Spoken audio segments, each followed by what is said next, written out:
All right, this week's Rude Rock Performance Talk, we wanted to discuss something that is definitely applicable for just about anybody, and that is differentiating between when you need to stretch and when you need to strengthen something. And before we kind of get into the nuances of this, let's just kind of cover a couple of like big hitter points. Uh, Myself personally, and I believe I can speak for the group, generally not a big fan of like just static and range stretching as a primary method or application. I'm also not a believer in the stretching as a waste of time either. I think that's a bunch of shit too. So I think for all three of us in our own ways and within our own sports, each have our own kind of spectrum on how we value the two. So for the premise of this talk tonight, we're going to kind of get into how really it boils down to everybody needs some combination of the two. And it's not really, placing exclusive demand on one versus the other. You need some kind of contrast. It's just a matter of how much of each and really how that ratio is developed.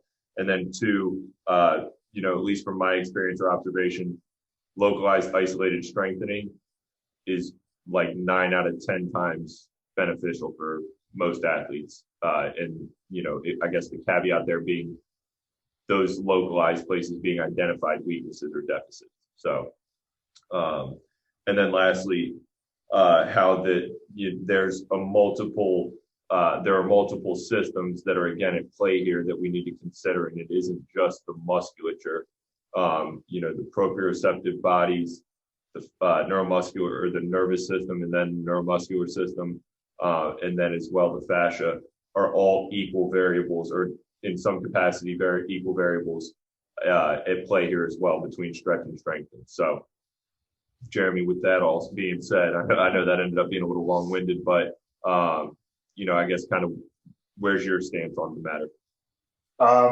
My stance is I'm not against stretching at all. I think you kind of hit the nail on the head where it's not a complete waste of time, but again, it's like finding those, that sweet spot of ratios. I think stretching often gets like a bad rap, but at the same time, like the general population doesn't help its cause in having, making it have a good reputation, I guess.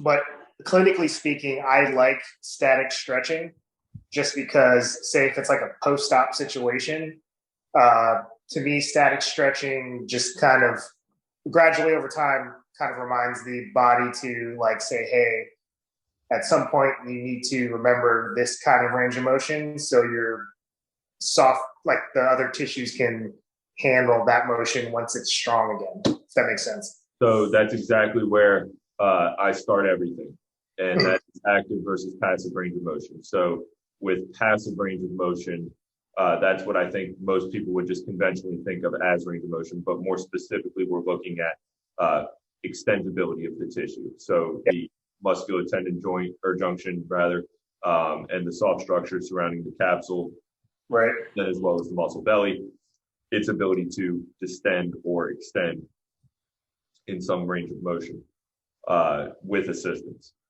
Active range of motion is the athlete or individual moving throughout the range of motion on their own, and what I believe to be more of a motor control or even localized strength issue, not necessarily a stretch or a mobility issue. Right. Go ahead. You said earlier, it's stretching and strengthening. They're just two smaller pieces to a bigger picture. And, you can't negate like the mobility piece, the motor learning piece, the hypertrophy piece even. Yes. All that kind of stuff. And I think the biggest mistake that people make is they think that these two are mutually exclusive, and they're not, right? Like it's a spectrum. If somebody is even 10% of the time they're training, it's dedicated to strength measures, and 90% of the time they're doing stretching and mobility and yoga and whatever. Yeah. That's still a ratio. So, right. Whether it's that or it's at the 50-50 mark, where you fit on that spectrum is what, should really be in question, not should I do this or that. And I think really that's a very common problem with like weightlifters is, it's like all in on recovery and mobilization, joint distraction, and then they feel better. They get fully away from it, and then chronic mundane things that set in. Yeah, absolutely. I mean, I think kind of what you were saying, and jumping into weightlifting, but I think that ratio is really dependent just upon like the sport in general and what you're training for and what you're trying to do. And with weightlifting, you need to be mobile just as much as you need to be strong, relatively speaking. Obviously, you need to be stronger more than anything else, but if you're not mobile, then that strength doesn't matter because you're not getting into those positions. So, Right. What we see a lot of the time is people will warm up, they'll do, their banded distractions and all that stuff, and like stuff feels good. And then, they go and they're moving and lifting and going through their whole training, and then they just leave, and then that's it. And it's like, all right, well, what about, adding in certain accessories to allow some strength mobility to occur rather than just, general banded distractions where you're just, stretching the muscles out, finding a way to actually load them in those ranges of motion is where I think a lot of weightlifters miss the mark. Yep. Absolutely. And I even like going, sports specifically here. I think almost in like a team athletic environment, like you should have enough range of motion to play the sport. And it's not so much just cranking just to passively get through like a hamstring kind of thing. If he can only stretch to like 80 degrees and you're trying to crank it to like, past that, you might not need to do that so often because then again, you might get injuries with that. And I always, I forgot who said this, but it's like, if it's 4th and goal, would you rather have someone super flexible or super strong? I mean, it's like, you don't need to stretch all the fucking time. So what I go back to again is active versus passive range of motion and the deficit or the margin between the two. So if there's a very wide margin between where somebody can get passively and then what they can control actively, I look at that window as the window of vulnerability because I see it as ranges of motion that the tissue is compliant enough to get to, but they don't have the strength or the neurological capacity to be able to control or stabilize that energy. Yep. And that's right. Like passively, you can tell someone you can get there, but then strength will engrave that. Right. And like in command of like all those ranges of motion because sports require just like awkward ranges of motion. That's where normally injury occurs. So if you don't have and at certain angles and strengths and all that stuff, then you're not gonna. That's where injury occurs. So for sure. Well, and that active versus passive. I grew up in a sport that demanded extensive ranges of motion, and we had to actively train passive and active ranges of motion in order to get better. Like our goal was to elongate everything. And I think that's where a lot of like dancers and gymnasts kind of forget because they'll sit there and, they'll hold a split or a straddle for, 10 minutes, trying to build in more flexibility and they can't actually use it. They don't know how to then go back and, apply those, lengthening of those tissues and everything like that and actually be able to maintain those that lengthening because there's no strength built in there. For sure.